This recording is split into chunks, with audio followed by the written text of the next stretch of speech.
In today's video, I'll teach you how to speed up a video on Snapchat. Make sure you're logged into your account. Initially, you'll be led to this kind of interface. So if you want to speed up a video, first of all, what you have to do is record the snap. So simply tap on the circle icon in order to record a video as snap. You can see over here I'm recording the video. Now my video has been recorded. Instead of doing that, you can also upload the video if you want. You'll be able to find various effects over here. Keep on swiping. Swipe until you see the rabbit icon. This icon indicates the fast forwarded speed. After you do that, your video will be sped up. So if you want to send it to someone, you can simply tap on this option send to that you can see on the screen. Now you'll be able to send the video as the snap.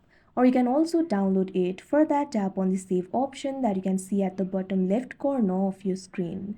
Now after you do that, the speed up video will be saved. So like this, you'll be able to speed up a video. So that is how you speed up a video on Snapchat. I hope you found this video helpful. Thank you for watching.